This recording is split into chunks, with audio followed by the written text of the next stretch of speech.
This is part 2 of guessing the upcoming reskins of the elite units of the new DLC. The units that are already mentioned by the developers will not be included in this list. Let's see what we've got.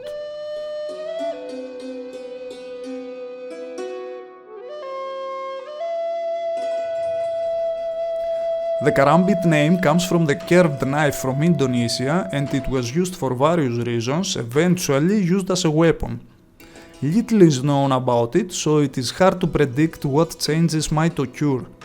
Maybe some kind of leather armor for the upper body, and that's all.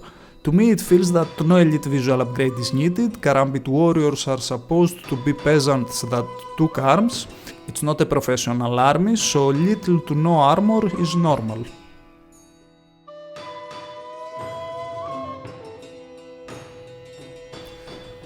The Kipchak could have some extra additions when upgraded to elite.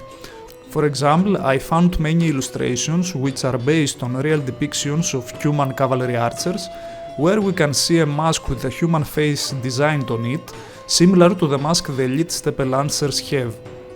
It is possible to have the same mask in the elite version. Also, instead of a mask, there could be some kind of Turkic hat, so either way there is going to be a helmet mask or a hat. I find it hard to guess the elite version of the Konnik. It is already a very well designed unit and also is very well equipped too. I can only see it gaining some kind of feather at the top of the helmet and maybe a bigger shield. Also a fur coat could be possible to make them look more buffy. Other than that, I don't have anything worth sharing. If you do, let me know in the comments.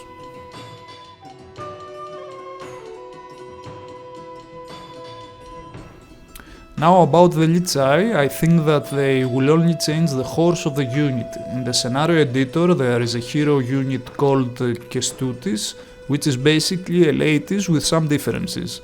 The horse's fabric looks different, so I think it is something that is going to change, making it look more like a paladin and maybe bigger shield or brighter colors on it. I think that the rest will remain the same for the most part.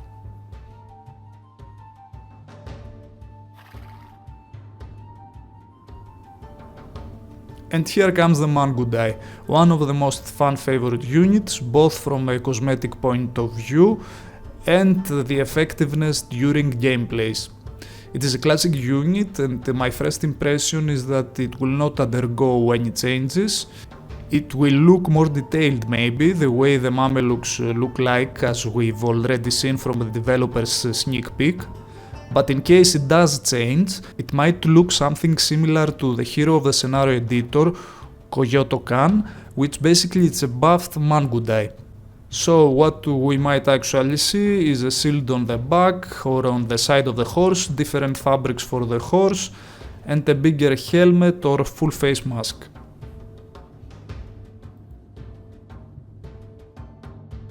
About the Monaspa of the Georgians, I see some changes. For example, the elite versions might have a few additions like a flag at the edge of the lance, a cloak at their backs and maybe extra armor for the horses. Again though, it is a unit that already looks well equipped and I think that just the flag on the lance would be enough.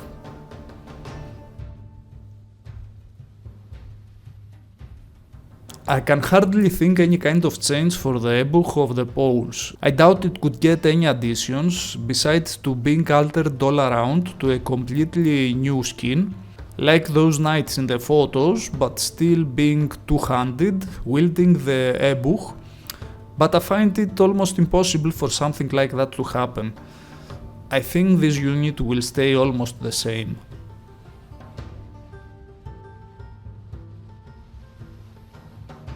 Now about the organ gun, there might be some small changes too. I think the organ gun itself will get a bit bigger with fancier styling and colors, while it might have some kind of flag or banner attached to its side. Something very possible is that there will be added spears on its front to prevent enemy units from getting close.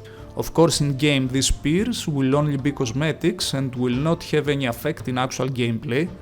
The unit that pushes the organ gun might also get an update, maybe some kind of extra armor here and there to look more tankier.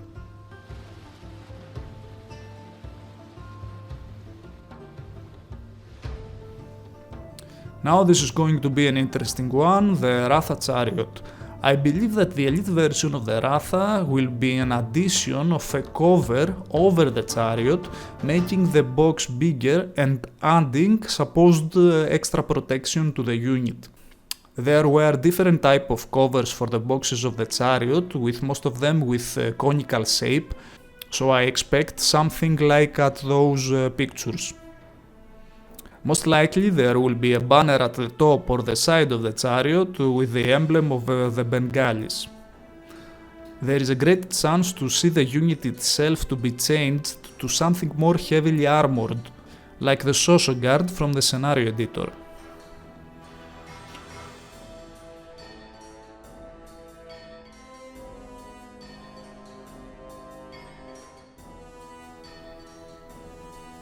The Ratan Archers is also one of these units that I wouldn't like to see any changes.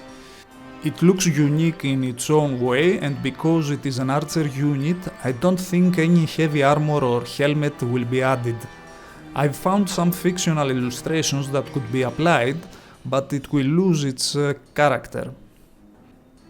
It's one of these units that I will leave you to predict in the comments how they would look like.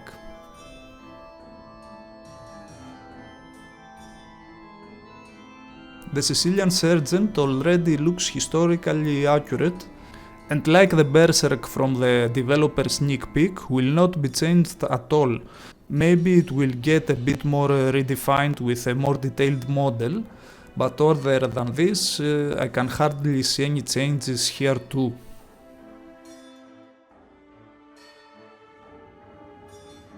Next we have the Korean turtle ships, and I think the answer on what is going to change through the elite upgrade is pretty easy to answer if we take a look as how they looked like in real life.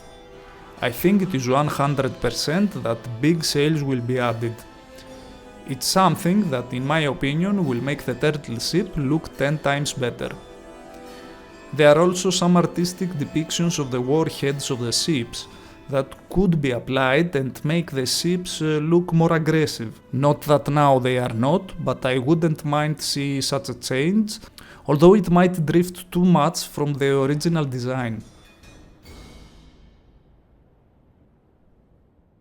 There is a chance, or maybe I should say better, an opportunity with this upcoming DLC to change the Urumi swordsman to something a little bit cooler. It is a nice unit to play, but in my opinion, and don't get mad at the comment section, it's my own preference, it looks really bad. I mean really bad. I know it is historically accurate, but a few updates to its design are needed. The elite upgrade could include an Urumi weapon with multiple whips or strings if you like, rather a single one, and the unit itself could have longer pants with colorful details and maybe have a beard instead of a mustache. It is an opportunity to make the Urumi swordsman look great again.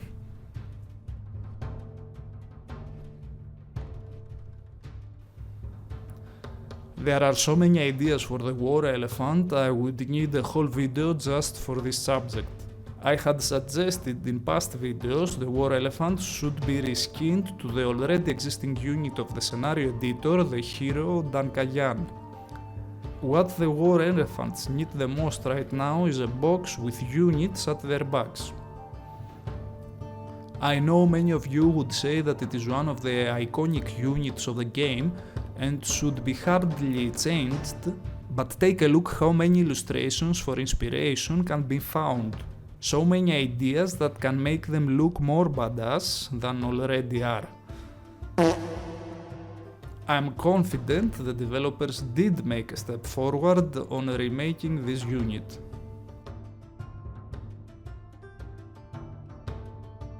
I couldn't find real depictions of the Korean wagon, so in this one we are going to be creative. I would only do 3 things and nothing more. For start, I would add more spikes at the wheels, making it look more threatening. Next, I would add the banners at its sides or attached shields with Korean symbols. And last, the horses could get some extra armor and look more like heavy cavalry. Other than that, I don't think any dramatic changes will be done. And with that, we finished guessing the elite upgrade versions of the unique units. Can't wait to see how close did we get, and I definitely want to hear your thoughts or predictions, so let me know in the comments. Thanks for watching, and I will see you in the next video.